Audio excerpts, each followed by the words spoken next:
Fender spring na yan, di ba? Okay, okay. Ito naman, example, no?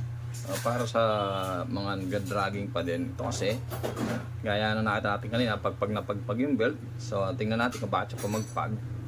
And ang problema niya is madragging. So, ito sinasabi natin na hindi porke nagpa-regroove ka ng belt, mawala na yung dragging mo. So, maraming dahilan yung pagkaroon ng dragging. So, ito, sa example na to, ito yung dahilan kung bakit siya nag-dragging. Kasi nga, kanina nakita niya mapagpag. Tapos kung mapapansin niyo yung pulley niya, ayan o.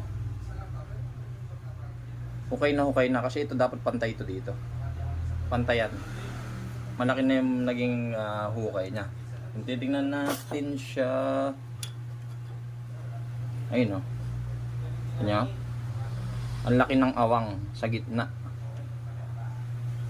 So pag dating dito sa bandang gitna na yan, papagpag talaga yan. Kahit doon sa may bungad. Sobrang lalim na niya kasi. So kailangan natin itong i-replace, gawa ng paraan para mawala yung pagpag ng kanyang belt. So pag nawala yung pagpag ng belt niya, mababawasan or i-eliminate na natin yung dragging niya. Ito rin, no? Ganyan, no? Sobrang lalim na niya. Kaya lang, ang problema, pag ito, ni-replace natin at pinantay natin yan, ang mangyayari dyan, maglalayo lalo itong drive face tsaka itong pulley. So pag naglayo siya, so ang tendency nun is lalong papagpag, diba? Yung sinasabi natin na hindi naman lahat ng nagkakalgal alam yung gagawin dito.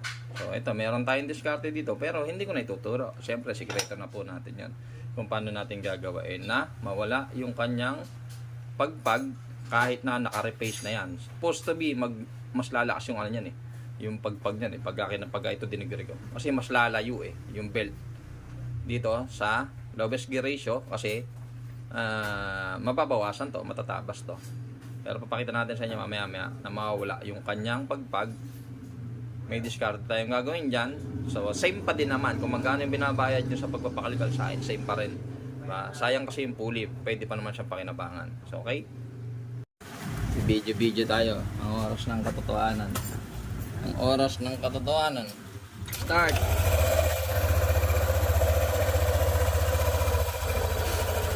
Ayan o. Steady na. Fix na siya.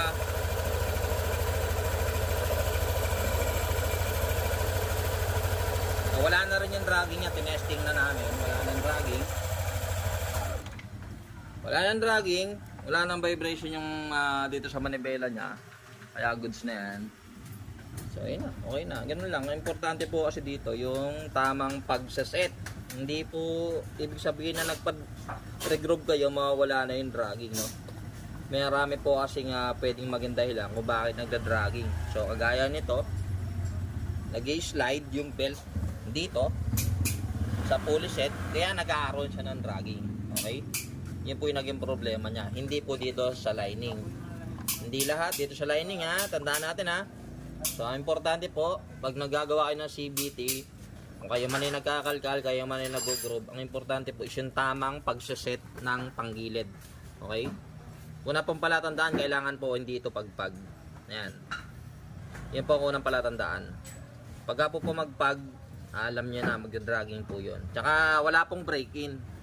Yung kasi pambansang dahilan diba? Pambansang dahilan, pagkasablay yung gawa, ay break-in pa yan boss, 1 linggo.